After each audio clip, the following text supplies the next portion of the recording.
the Dementia Researcher podcast, talking careers, research, conference highlights, and so much more. In this podcast, I'm joined by 3 researchers who have all reached the enviable stage of having a fellowship, fighting their way through the ups and downs, and having come out the other side. And it is all about beating down the flames of academic burnout.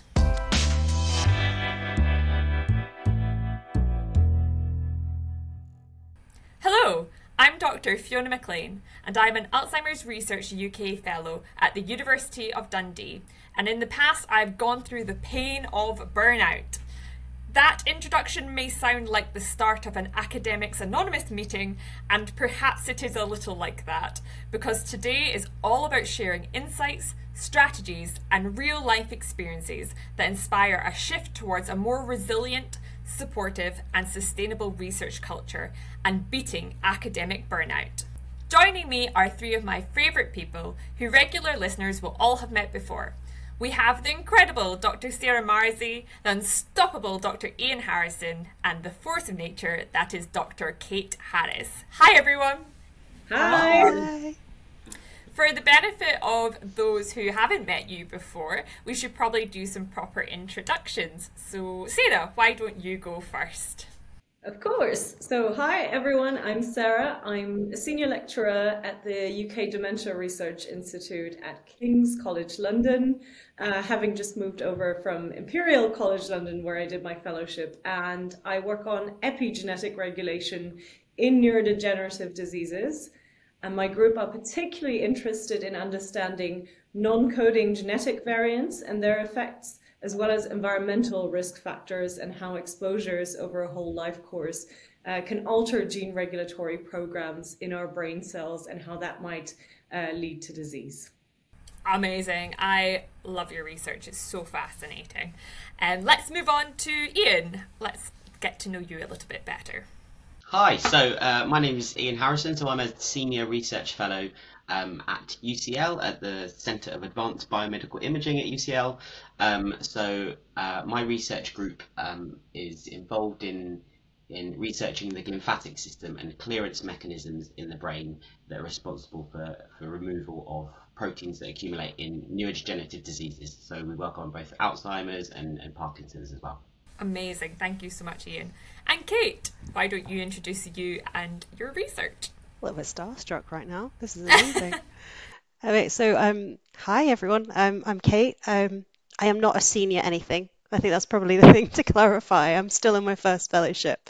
And I'm a Newcastle University Academic Track Fellow, closing the name, up at Newcastle University in drug discovery for neurodegenerative diseases. And our idea is we want to increase translation by bringing assay development, translational neuropathology and drug discovery all together so that we stop getting those late stage deaths in the clinic. I love that you could all find time to join me today, and we meet here so often. Well, we were talking about this before the podcast started recording. I know you all, but you don't know each other. Sarah, I actually met, we did the Westminster Pairing Scheme together a couple of years ago now through the Royal Society, and we had a blast down there. Kate, we just met through a podcast, I think. We did. Yeah, we met through doing one of these, which was lovely. And Ian, I also think we met through doing podcasts, but then we met in person. And we had that weird moment of like, oh, I've seen you online so much, but now you're a real life person. Who knew?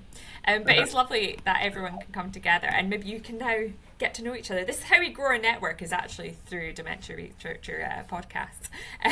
So now that you know who I'm chatting to and what we're talking about, let's get on with the show.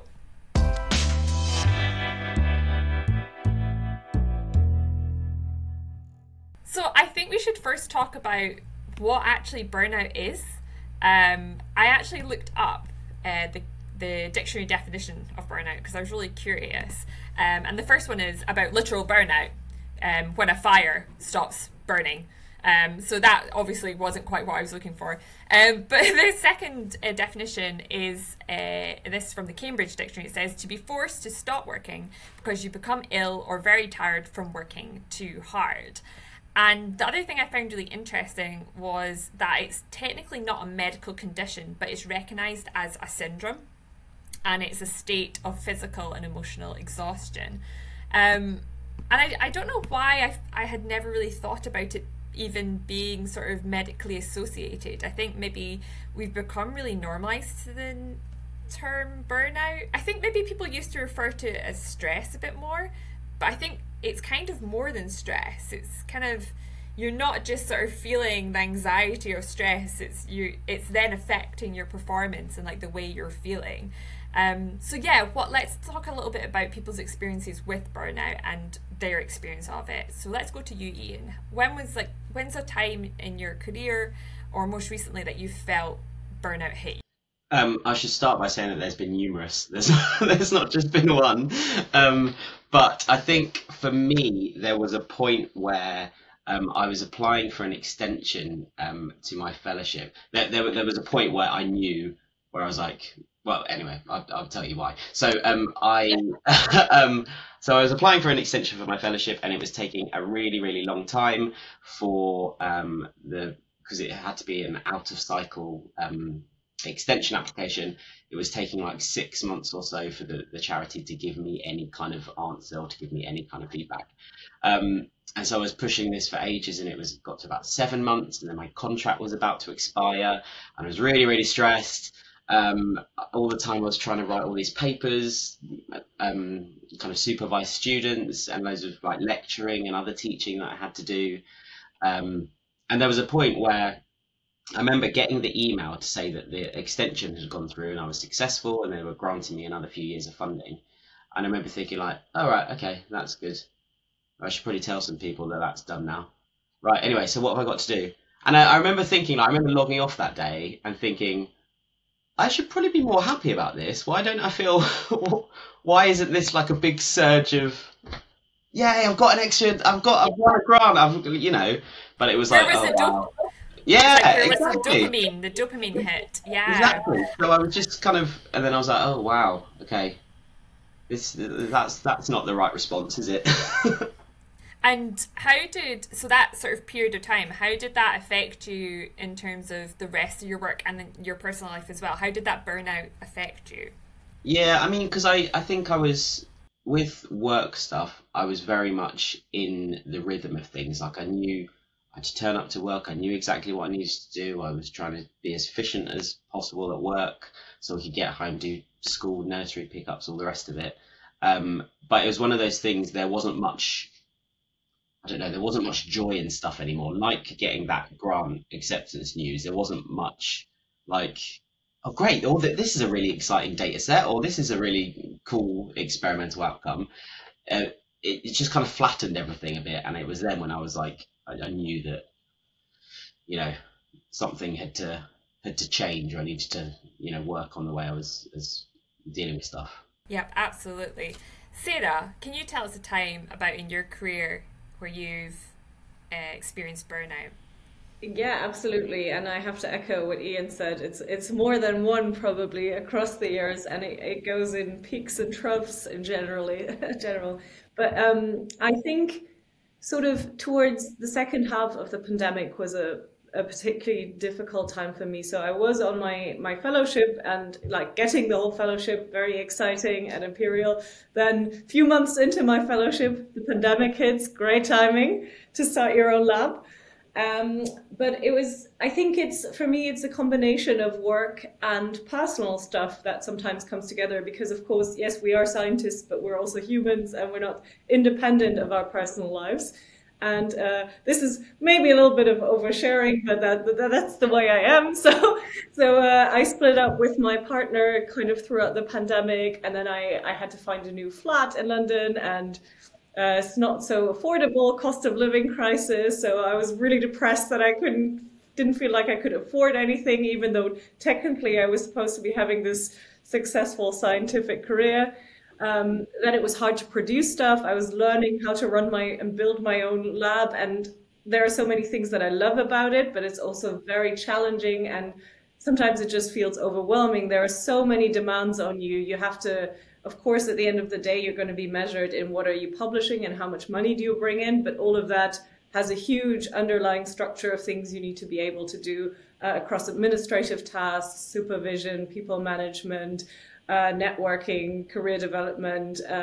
And I think my burnout manifests maybe more towards the anxiety and stress side. So I'm already a light sleeper, and when I'm doing poorly, I sleep very, very poorly. I wake up in the middle of the night and I can't fall asleep again. And that makes everything worse, because then on top of having the burnout syndromes that include fatigue and tiredness, you're becoming even more tired, and you're almost too overwhelmed to even start tackling tasks that once you actually do them, they are doable and feasible, but they seem so overwhelming at the time.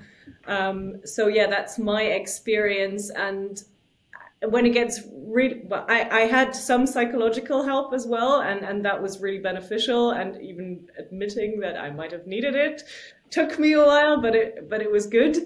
And sometimes I also pull the plug in the sense that I take some time off and go away and disengage, and that does help for me as well. But that's kind of I mean, maybe it's not the best way to use it as a last resort. Maybe you should integrate that as a more regular thing into your lifestyle. Yeah, maybe more as a sort of protective sort of strategy rather than sort of trying to fix it once there's a problem. Yes. And thank you for being so honest about all of that. I actually vaguely remember, I think we met around the time that you were looking for a flat. Yes. And I remember how busy, just as someone who had just met you, I remember thinking, gosh, she's a very busy lady. Because you were also doing these amazing singing concerts as well. Yes. I remember that. So, which I hope helped with the burnout to some degree. To give a outlet. But it's still another thing you have to organise in your life and stuff. So I remember, but thank you for that, Sarah. And Kate, can you tell us about a time that you've experienced burnout? Yeah, sure. I was going to say, just wanting to send my love to all of you. Fiona, I hope you're going to share something of yourself as well. This is a group therapy session. But just, Ian and Sarah, amazing courage to share that. And I think it's lovely that you're sharing how you experience it. And obviously off this podcast, if you guys ever want to chat, listening's kind of my jam. Please do get in contact. Oh, okay. So I guess burnout, obviously, like everyone said multiple times, but I'm just going to level with you and be like, right now. And that is because, and it's been for the past couple of years because, so you guys know, but the listeners won't, I decided to start a research group and a family at the same time. So I have a toddler and I'm now about 21 weeks pregnant with my second, and I started my research group in the middle of the pandemic in 2020, and it's just been carnage, if I'm honest. I'm not surprised. And in line with what Sarah and Ian were sharing is, the way that our burnout manifests. Mine's triggered quite strongly by interpersonal conflict. So as soon as I feel like someone's mad at me, that will send me off the deep end, and that obviously can be challenging in an environment where people are very different and people are competing. I can handle almost any amount of work and any lack of sleep, but as soon as I think someone's not impressed with me, that will be like the slope. And science is such a critical field, right? Yeah. So we're constantly being critiqued, and that's not a bad thing, because that's how science progresses. It's how your experiments are designed to the best that they can be, but it does take a lot of resilience to not take criticism of your science as a criticism of yourself. Of you. Yeah, so just sharing that with any of our listeners who might relate with that, I appreciate that. I'm sharing it because it's not necessarily considered to be, I don't know, sometimes you get told that you're too sensitive or something, but I think there are plenty of us who are worried about confrontation or whatever. And mine manifests in an interesting way because it manifests in like a brain fog. So all of a sudden and I'm doing it right now, I'm struggling to put the sentences together. So I'll be in a meeting where I'm trying to prove that I'm good enough, for whatever reason. And then I can't actually construct a rational scientific sentence. So then the people in the room are like, can you even put a scientific hypothesis together? Do you even know what you're talking about? And it all just spirals and feeds. So when I'm well, you fire off whatever science you want and it kind of shocks people. But the second I start losing my ability to articulate is usually a sign that I'm tired. Absolutely. In case that's interesting to people. I have exactly the same. I mean, hopefully what the listeners won't hear is I just had to do the introduction about 3 times because It was great. I loved it. Yeah, I'm really hoping that'll get edited out. Because I'm also really burnt out at the moment. It's kind of why I proposed this podcast. I was just thinking about it a lot. And I sort of wish that I had maybe just a podcast I could listen to about other scientists who maybe are experiencing the same, and maybe there were some strategies in there, or just to hear that actually it's quite normal. Not that that's okay, but that at least you're not alone in dealing with burnout in your career. And for me, if I'm really honest, I think I've been on this trajectory for a couple of years. So I think for me, the pandemic was really stressful, right? Because we had a brand new virus and it was killing people and we had no idea what was happening. And I don't actually think we talk about the fact that the pandemic was a really crazy thing to happen. And we kind of moved on from it quite quickly without really kind of discussing about how crazy it was. But I was furloughed for a couple of months. I'm not very good at doing nothing. And I was also living in a flat. So in that sort of first bit of the pandemic, when we were kind of limited to going outside, I was like, well, I have to do something. So I'll write a fellowship and I will write a paper and I'll do stuff like that because it'll keep my mind busy. And hopefully that'll distract me from what's going on in the world. So did that, eventually got a fellowship. When I came off furlough, I came back into a project where I was the only postdoc in Dundee working on it.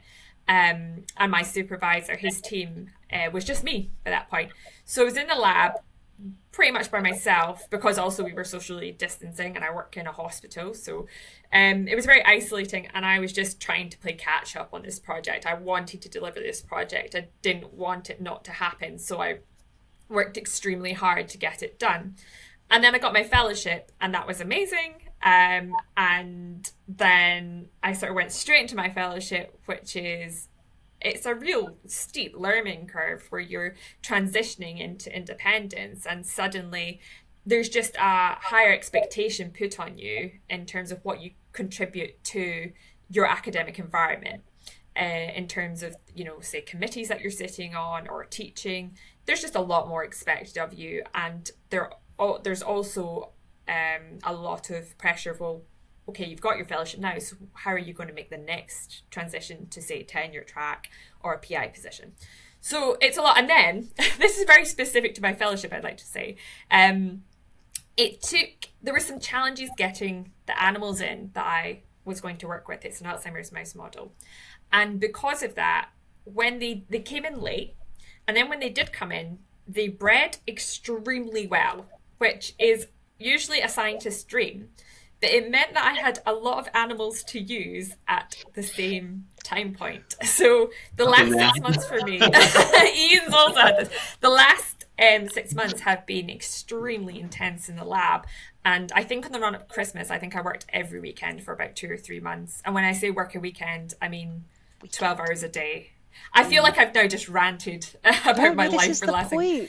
But yeah, so Let for it out. me, yeah, so it was very physical as well. That's what people don't talk about. It's very physical science sometimes at the bench. You're on your feet a lot. I work between 2 campuses. I'm running around. I'm hitting those 10,000 steps every day.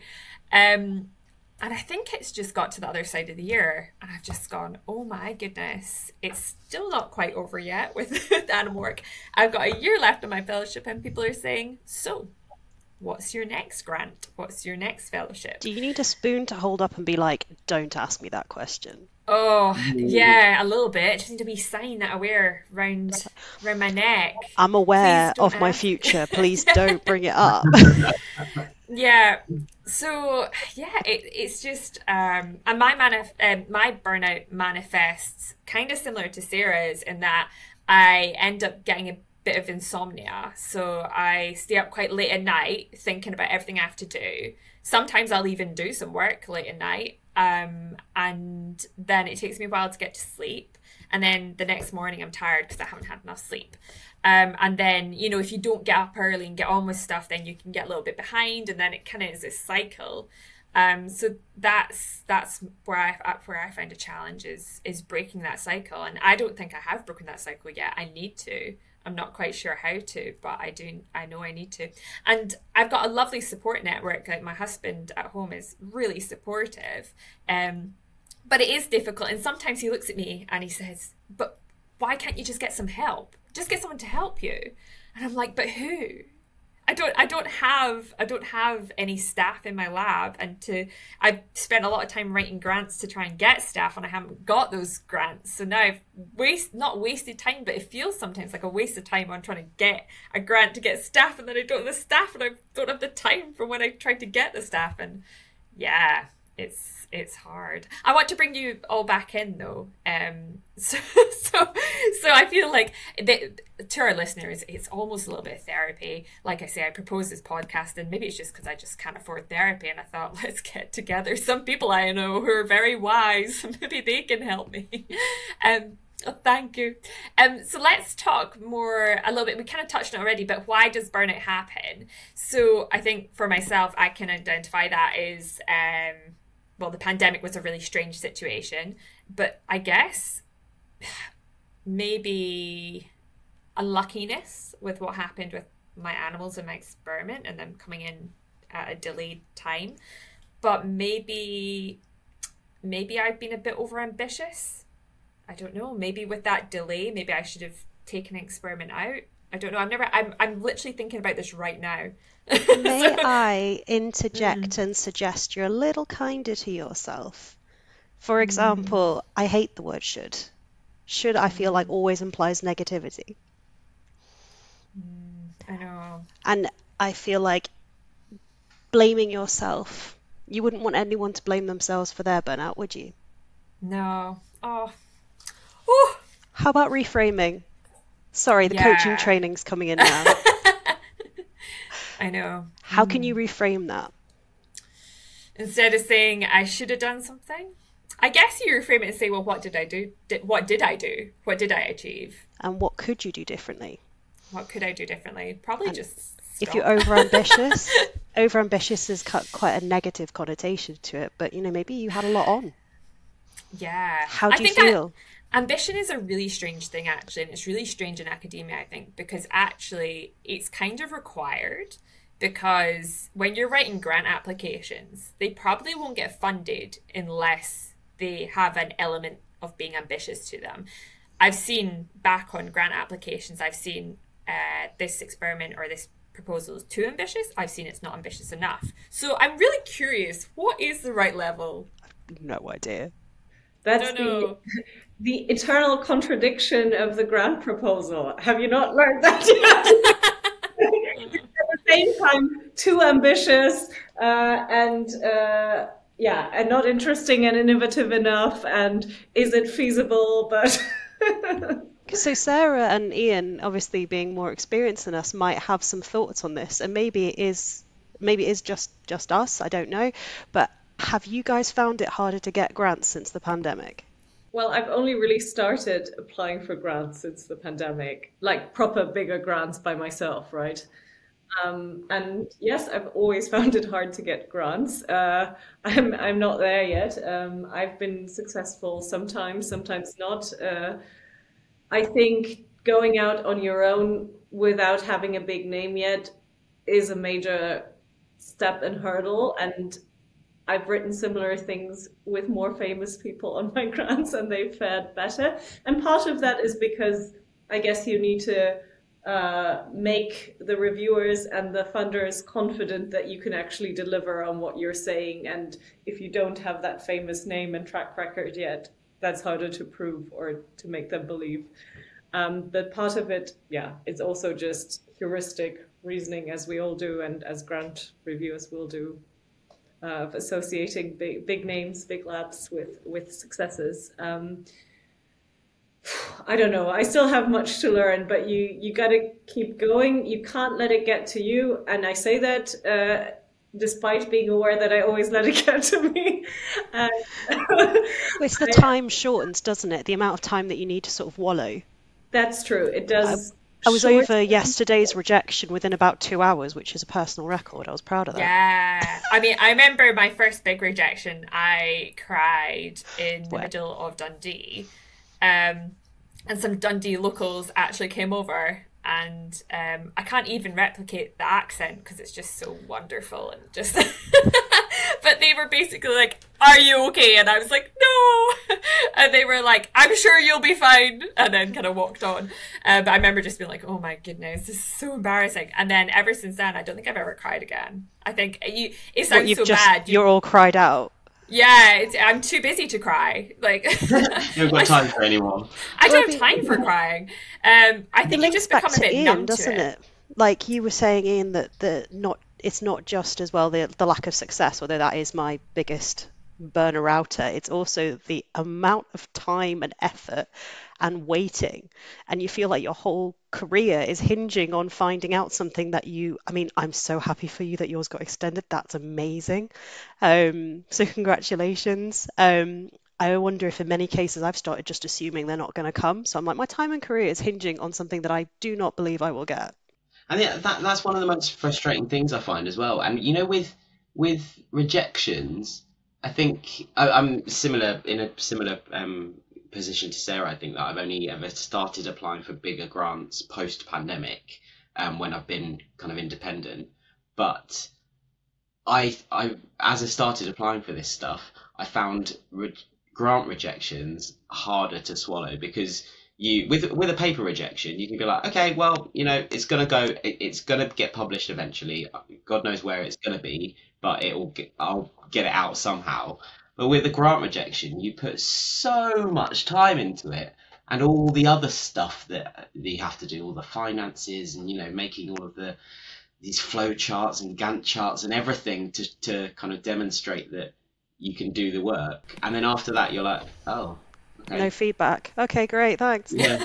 And it's never going to be exactly the same again, because each funder's remit is slightly different. So you're never, so it does feel, it's hard. I found grant rejections harder. I agree. Yeah. And my potentially controversial opinion on this is that I think a lot of it is a waste of time. Fiona, you asked, is it a waste of time? I think about 20% maybe is useful thinking about scientific projects and molding and developing your critical thought and project. The other 80% is marketing and like performance of like how pretty is your writing and how well have you put this and that and impact, and does not change the actual outcome and what you would do once you have your grant. So my fellowship application was 96 pages long, and that is for. You've got to be kidding me. Yeah, it's for a 3-year fellowship. That was just under £250,000. I did a ECR grant for £15,000, and it was 48 pages long, and it was.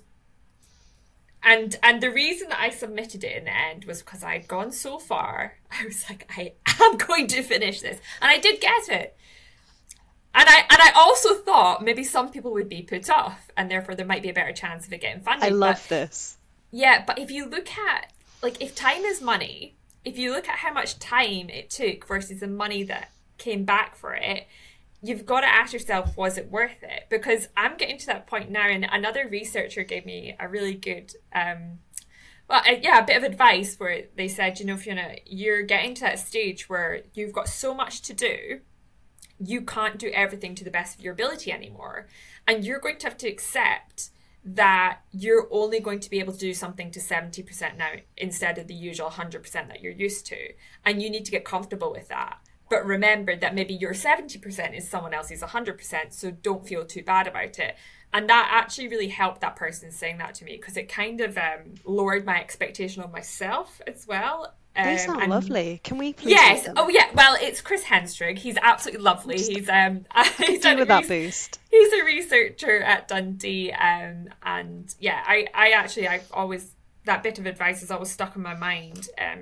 It's a good bit of advice, I think. And that kind of brings me on to maybe something I'd like to talk about, which is expectation. So I think expectation can really drive burnout. I think the expectation from yourself, but also colleagues and other people in your life. And maybe, Ian, if you want to talk a little bit about how maybe you found expectation on yourself or expectation from other people and how that's maybe contributed to your burnout.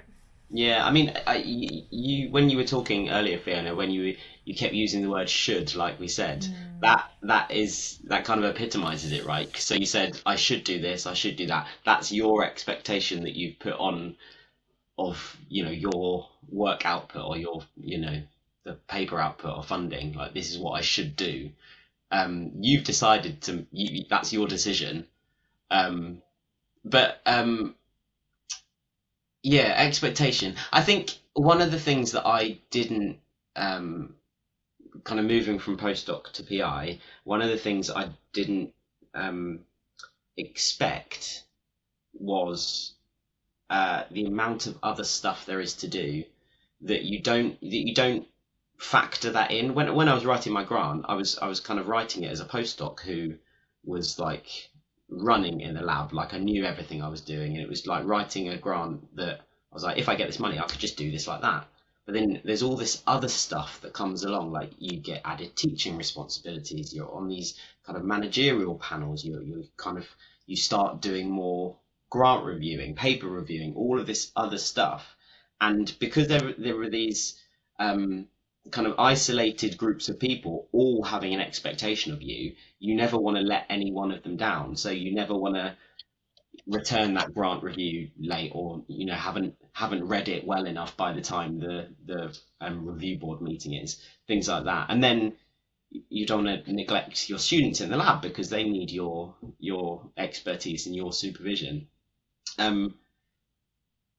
But yeah, it's I don't know if that's added much, but I didn't appreciate how many sources of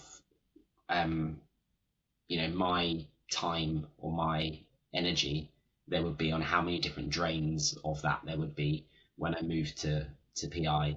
And I think that's one of the things that drove me to become burnt out, and especially in those first couple of years of fellowship, where you're so excited because you've got your own money, and then you get up and running with the experiments, and then you're like, oh my gosh, there's all this other stuff to do. I'm trying to do these experiments at the same time. And then, I don't know, a senior colleague would be like, well, as soon as you get a fellowship, you should start applying for the next one. And you're like, oh my God, I don't want to know that now. There's just, it's a lot. Different sources of people asking to do various different things. And like you say, what you were saying before about the about 100% and 70% doing it well. I mean, stuff should get easier. Like the initial grant application I wrote and the first fellowship application I wrote took so long because it's a different style of writing, isn't it, compared to papers. But like you say, the longer you're in the game, you can put less effort into things and it will still be good enough, and it will still be good enough to be funded. And it's lowering that expectation of getting rid of that perfectionist in you to just be like, no, this is good enough. I have reviewed this grant well enough, or I have, put enough comments on that student's report. Absolutely. You said a word there, which I want to touch on, which is energy. And I sometimes actually say to my students, you only have so much energy, and every week, every day, you have to decide what you're going to put that energy into. And that kind of comes back to that sort of 70%, 100%, maybe there's a task you do 10%. So if you think about it, I have X amount of energy, how do I divvy that up into all these tasks? That's one way I've been trying to manage it. But some things, you have to line up things in order of when they need done, deadlines, and we'll maybe come back to that on strategies to manage that. But I'd just like to bring in Kate. So what do you think about what Ian said? And it was, you said you didn't think you'd add anything. Honestly, you've just made me feel heard. Thank you. Do you think, I think this is the case because obviously we're all new PIs, so we're talking about from that perspective. But when I speak to my students or technicians or undergrads, that every level, And I guess when you become senior, there's all this pressure on you to do all this great stuff for the people below you, but then who checks in with you? Who checks you're all right? Um, and I think there's just that perception of what people want from you or what you want from yourself. I don't know how many of you are on open-ended contracts yet, but I'm not.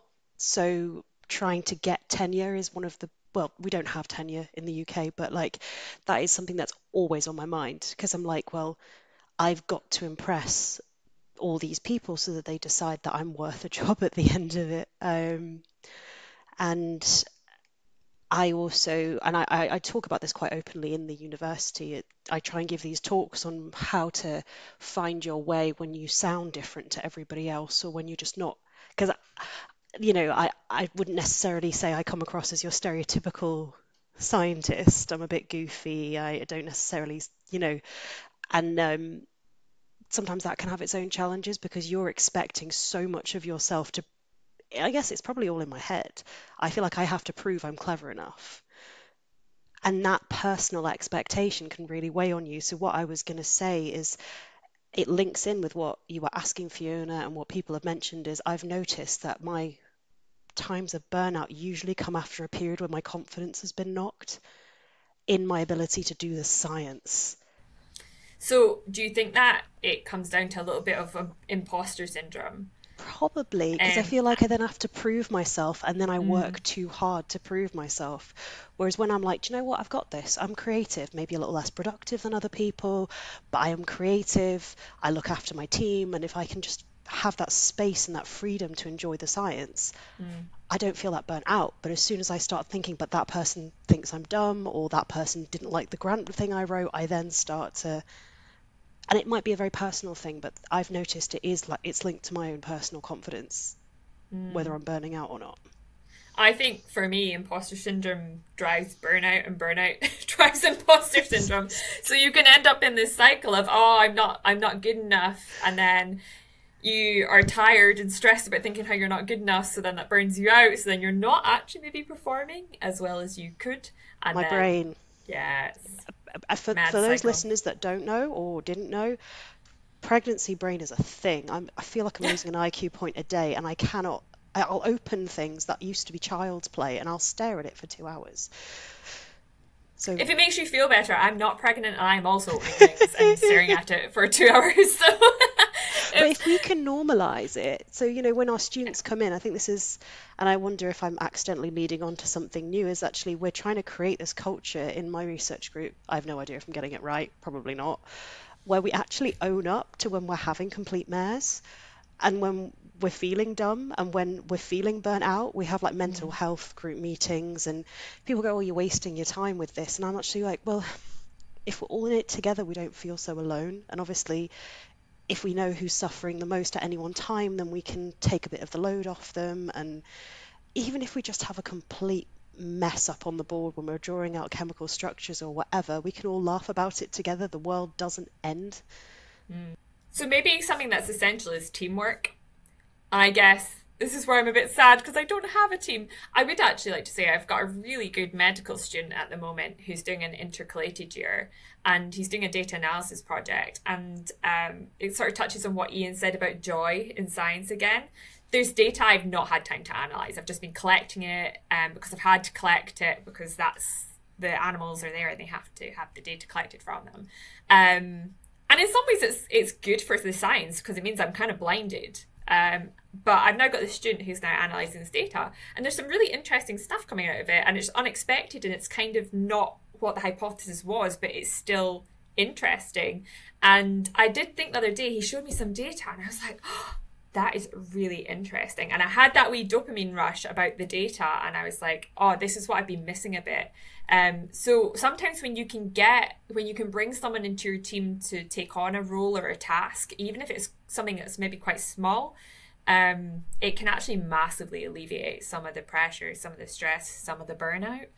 And I guess maybe it's a good time to sort of move on to strategies, because as much as I'm loving this free therapy session, I really, I really want our listeners to be able to walk away from having listened to this podcast with some strategies if they themselves are suffering from burnout. So maybe just to touch back on what Ian said about grants and papers and reviewing them. So one thing I thought was quite interesting recently is I read about how there's actually a bit of a crisis in peer review at the moment, because so many scientists and academics are feeling the burnout. They're looking for things they can drop out of their workload. And one of those things, probably one of the top things to go, is going to be doing reviews of papers and reviews of grants, because you don't get recognition for them, really. You can write it on a CV, but you don't get paid to do it. And your university won't see it as something that's completely necessary to the running of your lab group or teaching. So it was interesting because I got asked to review a grant recently for UKRI. And I wanted to do it because I'm starting to write those big grants. And for me, actually, it's really helpful to see how the style of writing is. So actually, for me, there is a benefit to reviewing those grants. But I couldn't do it within the time frame they wanted. So I went back to them and I said, actually, I can review this if I can submit it 2 weeks later on this date. And they actually came back and said, yeah, that's fine, because we really need it reviewed and we don't have anyone right now. So yes, we will accept it 2 weeks late. And actually, that made me think about boundaries and how setting boundaries can be really useful, because I got what I needed and they got what they needed, even if it wasn't in the time frame they originally wanted. And to be honest, they might have not got a reviewer to do it till that time anyway, because like I say, they were really short. So for me, one thing I've been trying to do is just set boundaries and be really clear with people. Like, I really want to help you. I really want to take part in this thing that you're doing, or this set of experiments, or this new group that you're setting up in the university, but it has to be with X, Y, and Z boundaries. Has anyone else tried anything like that? That's amazing. Kate is now going to get some boundaries. I know, I just really respect that confidence. It's I'm starting to do it, but I find it really hard. So it's nice to hear someone else who's doing it and doing it so well. Well, I don't know if it's been done well, but it kind of, for me, it was a balance. Yeah, it was, instead of saying no, which I don't always want to say no, but at the same time, it was making tasks more manageable. I was just always desperate to say yes and do what people want exactly when they want it. I think I mean, maybe we're 4 people pleasers, and then you end up being exhausted. And so one of the things that my husband has set now is he goes, well, if you find yourself working more than 2 evenings a week and on a weekend, then we need to look at your work-life balance. He wants to get it down to no evenings and no weekend, but he recognises that Rome wasn't built in a day, as he likes to say. But we actually keep it's like a work-life balance boundary. It's easier when you've got a kid, because he doesn't, my toddler does not care whether or not I've got a deadline, right? He's just like, mummy. Which is maybe a good thing, actually. It's made such a difference. It sounds really stupid. It removes you having to make a decision. It's helped. So one of the reasons that it's helpful, and I don't know how useful or otherwise this is to listeners, is before having a family, this maybe is a sign that I needed a life, my sole worth was in my job. And then I had a family. That was my version of having a life outside of work. And now, I mean, don't be wrong, the mum guilt and then the academic guilt means I often feel like I'm failing at both, but it means that I have a place where I can go and be good at something. So I'll go home and I'll play with him, or if I manage to deal with a tantrum really well and he's really happy, or he invents a song, Apple Juice Clap Clap is his new song that he's made up. We're going to hear that at the end of the podcast, aren't we? We're going to do He just came up to me and was like, I was like, oh, this is amazing. And then the other day he just counted to 15 out of nowhere. The guy's just turned 2. I was like, what? That's good. What? You know how I have some. I was going to say, how I have some data analysis that needs done. Where did that come from? Get him in the lab, Kate. Come on. It's really funny, actually. Did I tell you this? Is that he hates chemistry, but he loves cells. So when I used to let him choose what I worked on in a week, it was I very love helpful, that. even as a 6-week-old. There's an episode of The Big Bang Theory, and it's where Sheldon's trying to be more productive, and he says if you leave the choices to chance, and he gets a dice, and he just rolls the dice, and whatever it lands on, he just goes, well, that's what I'm doing. And I was, maybe that's what you've got there. Exactly. And exactly. It's about these boundaries, and that enforced boundaries for me because I never felt able to set them. But you've gone and done that for you, which I think is really empowering. Well, I don't know how well I'm doing it, but I'm trying. Sarah, I'd like to bring you in. What about your strategies? Because you have quite, you had this big move between universities.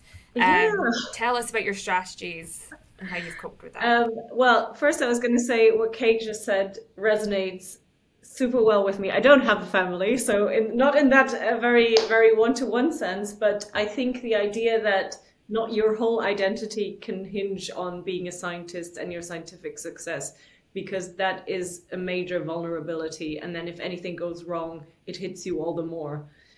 So I think what is so important is having multidimensional identities where you gain happiness, reassurance, positive feedback from other domains in your life as well. And you're not just reliant on you as a scientist, because you're going to keep getting some rejections of papers, of grants, of whatnot. And Fiona, you mentioned this in the beginning, but like for me, singing is one of those. I'm nowhere near talented enough to be a professional singer or anything. She's a very good singer. I bet she's a very good singer. Apple juice, come on, sing it. Collaboration. Yes, it's something I love to do. It gives me a lot of joy. I have a lot of good friends through singing. We sing in some exciting places. We sometimes travel to places to sing, and it gives me a lot of joy, and it's something that's been a constant in my life for many years, and that does help support. And then equally what helps me is engaging with people who are not scientists, and in a sense bringing back down to earth the idea of my identity as a scientist, and it shouldn't be the ultimate defining thing. So I guess the way I approached my fellowship in the beginning, when I was like so excited that I got the fellowship, but also so terrified that I didn't know what to do in the beginning, like how do I run a lab? And I think what helped me approach it is the maybe slightly pessimistic idea that you think, well, what's the worst that can happen? Like if it goes really, really wrong, if I'm terrible at this, then I have this 4-year fellowship, and then probably I'm going to go and find a job in industry and probably make some more money than I currently do. And I'll never fall into something that's unsustainable, and still that could be a reasonable identity for me in which I can see myself. And I think that takes some pressure away. I think we put so much pressure onto it has to be this one path. I think we're all perfectionists. I think perfectionists are drawn to science, and that often combines with the imposter syndrome, and that makes the expectations that we put on ourselves so much higher than they should be, and higher than what we expect from others, actually, which is something that has come through in some of what you've said, Fiona, for example, how you judge yourself, or should I do this? What am I expecting of myself? I don't think you would judge your closest friends in the same way. I think you would. Often we're way more understanding with the people around us than we are with ourselves. And that's actually something I've learned from therapy, because I was not very kind to myself at all in the past, and it's something that I'm working on. Yeah. I love that attitude as well. I love that positivity of, what's the worst that could happen? If this all goes wrong, I'll be fine. I'll work it out. I'll do something else. I love that. I love that you can do that in moments of crisis and just cut through the panic and be like, right, what's the worst that really happens? Yeah, exactly. And it's not the world ending, actually. No, it's not.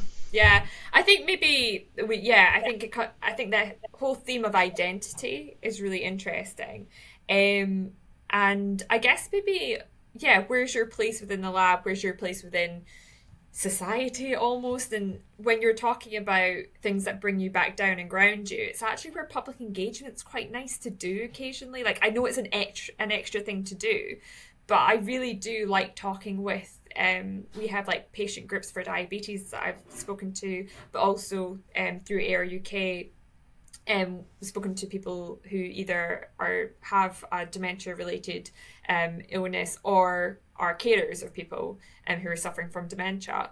And speaking to them just really sometimes just grounds you. And they're always so nice and they're so appreciative of you carrying out this research. And then I think there's always this really nice reciprocal feeling of like, you're so appreciative to them for like either, doing fundraising that's helping fund your research, or just, doing the work that they do to raise awareness. It's some of those moments are just so lovely to have that kind of reciprocal appreciation. And also maybe talking about identity, but mentorship I think is really important. I think it's really important to have a mentor.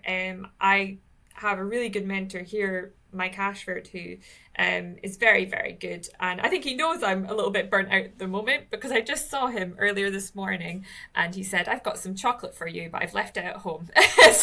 so he knows me very well because I love chocolate. But also I have another mentor, Yvonne Couch, who also contributes to dementia researcher content a lot.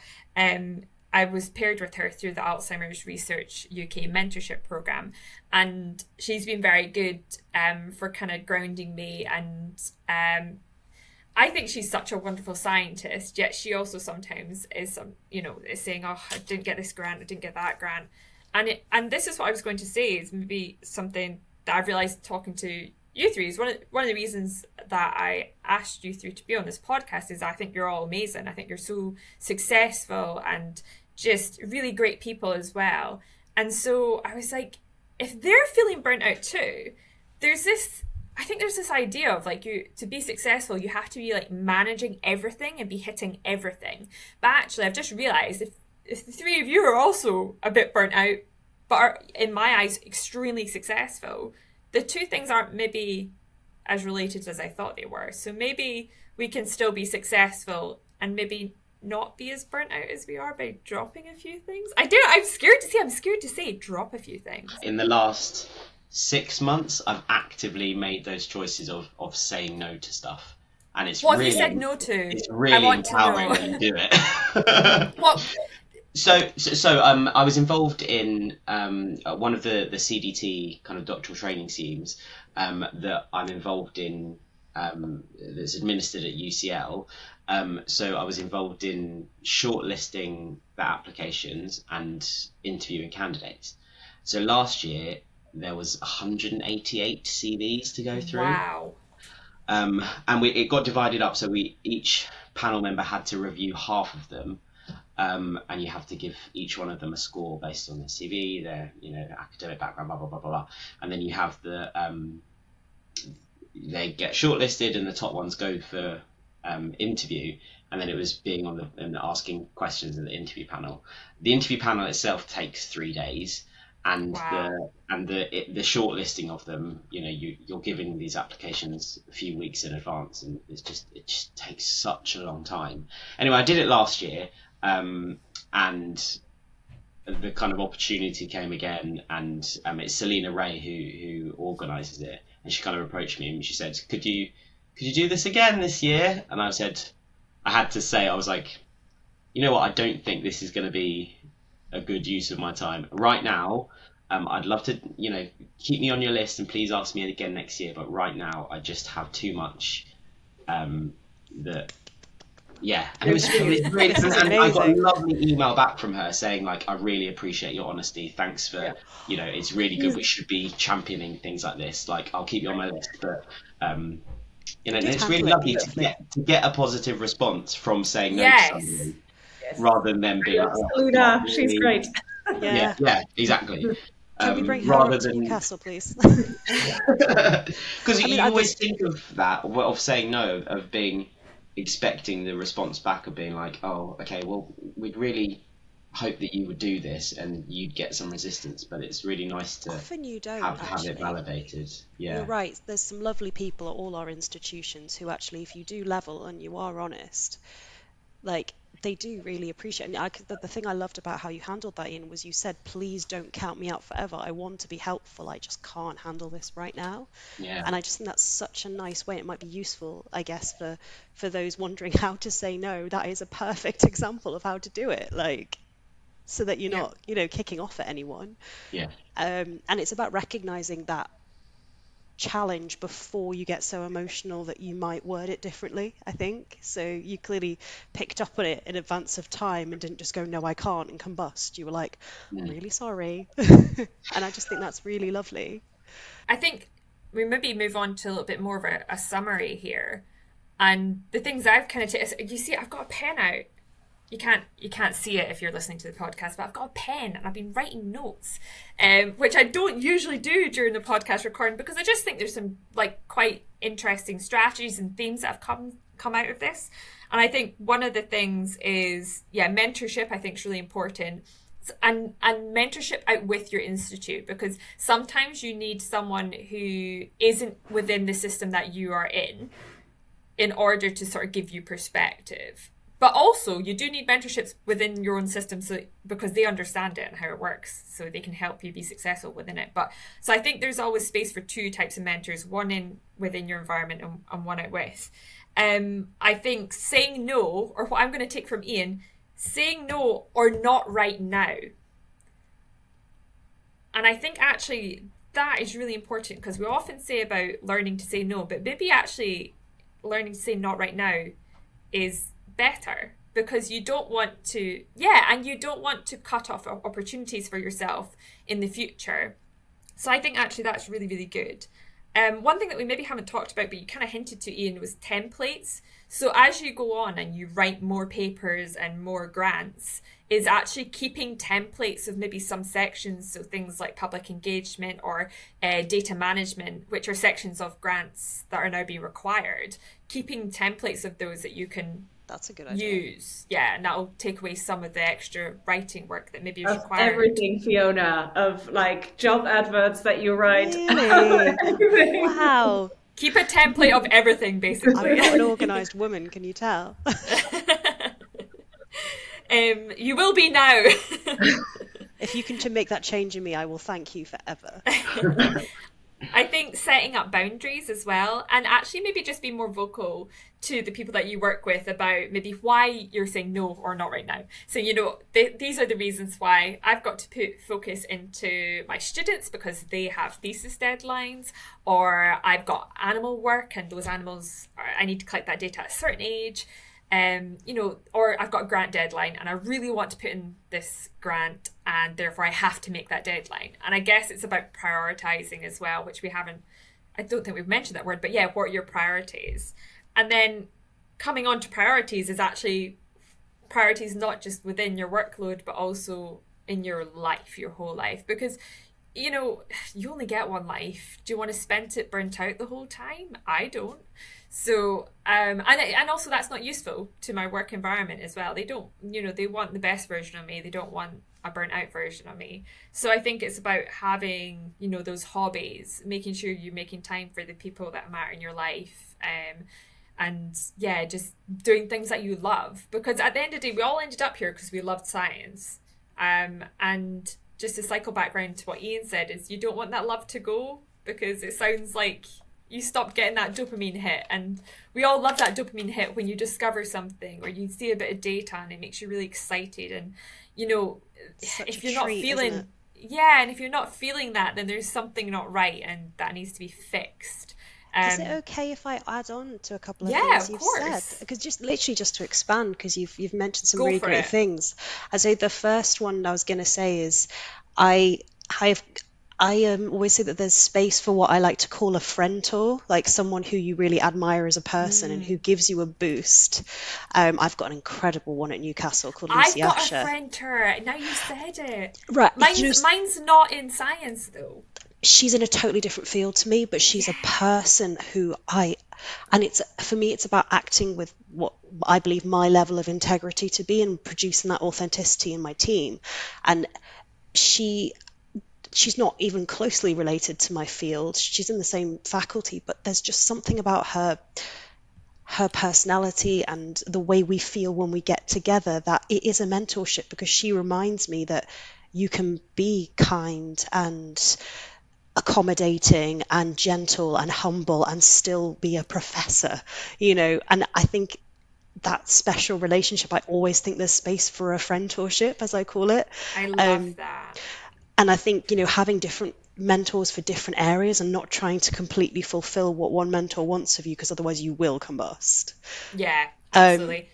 It kind of links to finding your tribe. What I've started doing that really helped, if this does help people, because I know I've said I'm burnt out, but I'm definitely coming out of it, I think, is finding your tribe. And what I mean by that is, when I'm feeling very, very pressured, I go, and there are people throughout the university. Some are in people services, some are in different faculties, some are people I just meet in the cafe who just bring this, I call it energy net zero, kind of like this sort of more positive energy that can just take a load off. I did it this morning where I was with one of the lovely managers from my fellowship scheme. We just worked in the same space as each other. We just were, and it was just lovely. So on added is that actually finding those people who always make you feel good when you're feeling rubbish really helps. And I think also what you're saying about spaces, like good spaces to work in, I think that's where retreats can be really good. Writing retreats where you actually dedicate time to getting a task done that you need to get done. I could really use a writing retreat for paper writing, because that would be good. Papers are the one thing that can sometimes feel like they can be allowed to be delayed, right? Because you can submit a paper any time, and that is my bugbear at the moment. It haunts me in my brain. I'm like, Fiona, you've got to publish. There. And then you're like, it gets harder. The longer you leave it, then you've got to get your head back in the zone. Yeah, and then if you've got like 10 projects on at one go, you're like, I don't even remember what this is about. So that's where I think another strategy is actually dedicated time, and finding some charities, some of the funding charities run writing retreats or different types of retreats, but also like within your school, you can always check if there's some. I know that the School of Medicine at Dundee, we've been discussing it, and it's something I hope they definitely do. And but I think we have to. Sorry. Oh no, on sorry. you go. I was going to say the other one I was going to say is that you pulled out this really nice example, and so did Sarah, of things that you have found that help, and that's kind of an example of where activities that bring your energy back out. So you were saying public engagement, that's something for you and it's also, what I like about it is it's related to what you do. So you found an aspect of your job that brings you motivation. So actually finding something, do you know what I mean? And Ian, do you have something that no matter what, when you do it, it makes you feel a bit better? Yeah. Yeah, for me it's I think something that we've not talked on, but is also physical exercise as well. I think physical exercise, I actually think singing can be very physical, and because of you're really getting your lungs moving. But for me, I actually took up badminton at the end of my PhD because I wanted to hit something really hard, but I didn't want to get in trouble. And tennis, the ball kept going too far. So my friend was like, "You ever played badminton?" I was like, "Nope." So do it squash. The ball comes back. Oh, well, sometimes in badminton, if you're playing against good people, it comes back. But, I have a yoga mat in my office for this purpose. There's a yoga mat. Yeah, see? And I honestly, badminton was one of the best things I ever did. I still play it every Friday, and I love it. And I also recently took up netball as well, maybe about last year. And that is, a bunch of women in Dundee, quite angry, sometimes a slightly aggressive game. Have you tried basketball? That's even better. I've not tried basketball. I love netball though, because it's a team game. You got to pass the ball. But those things for me have been amazing. Like really good for my mental health. Really good for meeting new people. Really good for meeting new people that don't know about your job and stuff, and give you escapism, so that when you turn up, you don't need to talk about everything that's happened at work. Because sometimes when you go home, you get asked, "Oh, how was work?" And you're like, "Oh, awful," and then you have to relive it. So sometimes it's nice just to go into spaces where people, they don't know what's going on, and you can just be like, "Well, let's just hit this shuttlecock and throw this ball and sing and do yoga and whatever else it is that makes you feel good about yourself."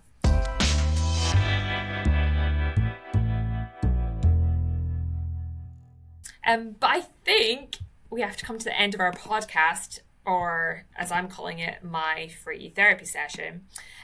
So before we go, I just have one last question for everybody, which I'd like you to have a go at answering.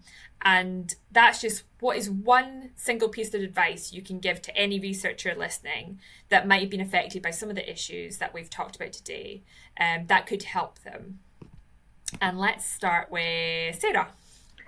Okay, I'm going to bring in one point that's been sitting at the back of my head throughout the whole session that I meant to bring up. I think peer networks, friends that are in similar situations as you, throughout my whole academic career have been so crucial. And this is also what this is to some extent today. This is how we met, Fiona, when we were on the parliamentary pairing program. I think we just really clicked, and then with Dane as well, about like, you know, our experience in science. And it can normalize things. And I love the anecdotes you've given today. And I agree, most of the time when you do set boundaries or you say no, you have positive experiences, not always. And when you don't, it's very helpful to have friends in similar situations who can empathize, and you can just have some peer therapy together. Yep, absolutely. No, I love that. Absolutely. And I love my networks. Like, I think I've met the most wonderful people through science. And yeah, shout out to Dane, who we did meet. Dane actually was maybe going to come and do this podcast, but guess what? He's too busy. So, you know, it's a problem across academia.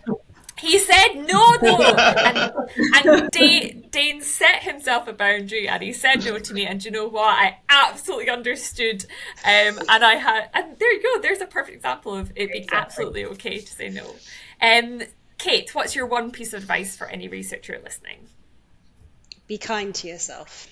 Be kind. Yeah, I think I need to take that away. I think I need to be a bit. Yeah. So my suggestion for you, Fiona, and for everybody is, why don't you try and sit down and think of 3 things that I'll give you in the past year, because I know that obviously it can be really hard to think of things under pressure, but think of 3 times in the past year that you were really proud of yourself.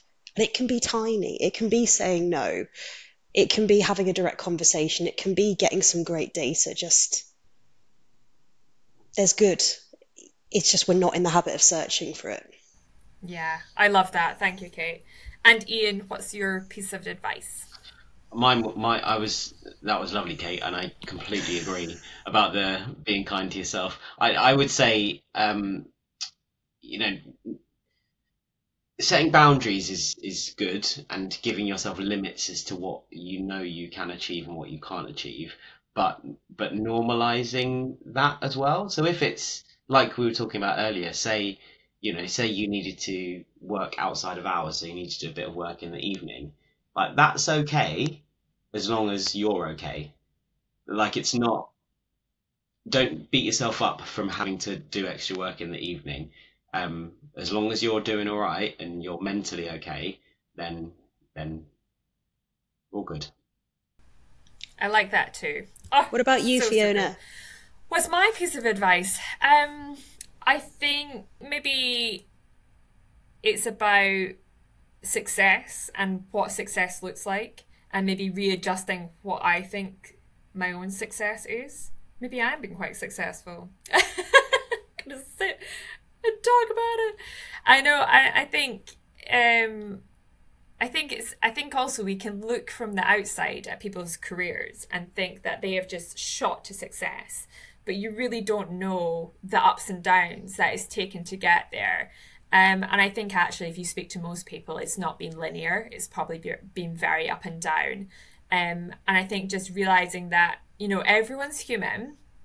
We've all got stuff going on in our lives beyond what we see at work. And just appreciating that, and appreciating when people do turn up and they are doing their best, and just sometimes realizing that that's actually enough. And your best differs every day. The best does differ every day. And yeah, and just remembering to enjoy life though as well, you know. We should all enjoy our lives, and so just sweet. Yeah, absolutely. So I think we have to wrap this up. Anyone doesn't want it to end. I'm kind of finding it cathartic. I know, it is very cathartic. I hope everyone listening has found it as cathartic as we have. But yes, I'm afraid that's all that we have time for today.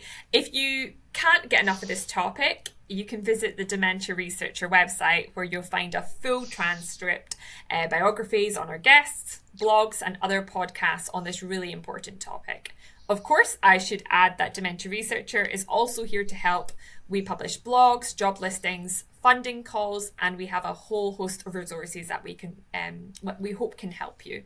In April, Dementia Researcher will also be launching a new communities app to bring people together, because we know, as Sarah said, peer support can make all the difference. So keep an eye on the website for updates, and the website is dementiaresearcher.nihr.ac.uk.